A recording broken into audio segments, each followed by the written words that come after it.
Have you ever reached for your phone without knowing why, only to realize 20 minutes later that you are still scrolling, still searching, still waiting for something that never quite arrives? That quiet pull, that almost invisible tug on your attention, is not weakness, and it is not a lack of discipline. It is design. For adults over 40, this realization can be both shocking and liberating, because many grew up in a world where addiction meant alcohol, drugs, or cigarettes, not a glowing screen in the palm of the hand.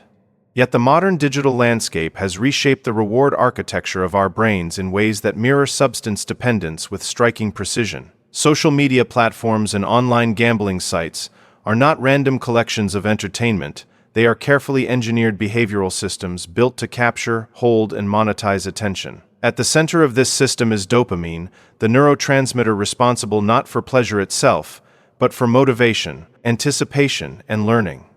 Dopamine spikes when we expect a reward, especially when that reward is uncertain. This is the same mechanism that drives slot machines and lottery tickets, and it is the same mechanism activated by likes, comments, notifications, and algorithmically curated feeds. The brain does not distinguish between a winning bet and a surge of social validation. It registers both as salient, meaningful, and worthy of repetition. For adults navigating midlife transitions such as career shifts, financial pressures, aging parents, or children leaving home, these digital cues can become powerful sources of stimulation and distraction. In moments of stress or loneliness, the brain seeks relief, and the smartphone offers immediate, frictionless access to novelty. Each swipe carries the possibility of something exciting, affirming, or profitable. This intermittent variable reward schedule, long recognized in behavioral psychology as one of the most potent forms of reinforcement, strengthens habit formation more effectively than predictable rewards. When rewards are inconsistent, the brain works harder, paying closer attention and persisting longer, because the next payoff could be just one click away. Over time, repeated exposure to these high-frequency dopamine triggers recalibrates the brain's baseline. Ordinary activities such as reading, exercising, or having a quiet conversation may begin to feel dull by comparison. The prefrontal cortex, which governs impulse control and long-term decision-making, can become less effective when constantly overridden by immediate digital rewards. This does not happen overnight, and it rarely announces itself dramatically. Instead, it unfolds gradually, through small compromises and repeated behaviors that feel harmless in isolation. A quick check of social media during a break turns into habitual scrolling before bed. A casual online wager becomes a nightly routine.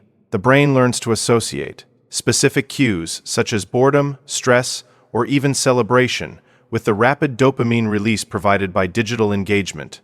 These cue-reward loops become deeply encoded neural pathways, making the behavior increasingly automatic and increasingly difficult to interrupt. For adults over 40, who may pride themselves on maturity and self-control, recognizing susceptibility to behavioral addiction can feel unsettling. Yet understanding the neuroscience behind these patterns is not an indictment, it is an invitation to reclaim agency. Awareness is the first step in restoring balance, because once we see that these systems are designed to capture us, we can begin to design boundaries that protect our cognitive and emotional well-being. The turning point begins with radical honesty, the willingness to observe one's own behavior without defensiveness and without self-condemnation. When we step back and measure how often we reach for the phone, how much money flows into online betting accounts, or how restless we feel in moments of silence, we gather data rather than judgments. This data becomes the foundation for change. Behavioral addictions thrive in vagueness, in the blurred edges of just a few minutes or just a small wager. Precision disrupts denial. Tracking time spent on social media, setting clear financial limits, and defining specific screen-free hours transform an abstract concern into measurable boundaries. The brain responds to structure. When external limits are imposed, the prefrontal cortex is strengthened through repetition, much like a muscle trained under resistance. Discomfort will surface, because reducing high dopamine stimulation temporarily lowers mood and increases irritability. This phase can feel like deprivation, but it is actually recalibration. Dopamine receptors begin to regain sensitivity when overstimulation decreases, allowing ordinary pleasures to recover their intensity. A walk outdoors, A focused conversation, reading a book, or preparing a meal can once again generate satisfaction without the frantic edge of anticipation. Adults over 40 possess an advantage often overlooked: lived experience. They have navigated previous transitions, endured setbacks, and rebuilt before. That resilience can be redirected toward digital discipline. The philosophy echoed by Dr. Anna Lempsey emphasizes that pain and pleasure are processed in the same regions of the brain, and that chasing constant pleasure inevitably tips the balance toward pain. Accepting small amounts of discomfort intentionally, such as delaying the urge to check notifications or sitting with the anxiety of not placing a bet, restores equilibrium. This is not about eliminating technology or demonizing entertainment. It is about reclaiming agency in environments designed to erode it. Establishing device-free zones in the home, removing gambling applications, using website blockers during vulnerable hours, and replacing digital habits with community-based activities create friction that interrupts automaticity. Social connection, exercise, volunteering, and creative pursuits provide slower but more sustainable dopamine release, reinforcing meaning rather than compulsion. Financial transparency with a trusted partner or advisor can prevent secrecy from regaining control. Most importantly, cultivating awareness of emotional triggers transforms them from unconscious cues into conscious signals. When loneliness arises, the solution may be a phone call rather than a scroll.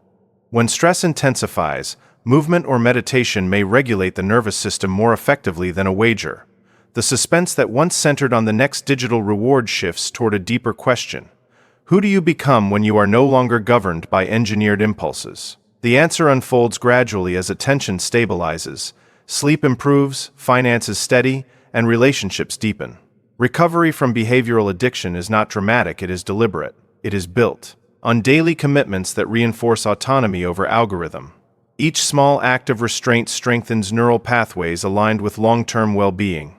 Over time, the brain rediscovers balance, and the individual rediscovers clarity. The digital world will continue to evolve, becoming faster and more immersive, but cognitive control remains possible when informed by neuroscience and guided by intention. If you are benefiting from our topics, please subscribe, like, and turn on the bell notifications so you can see our new videos early.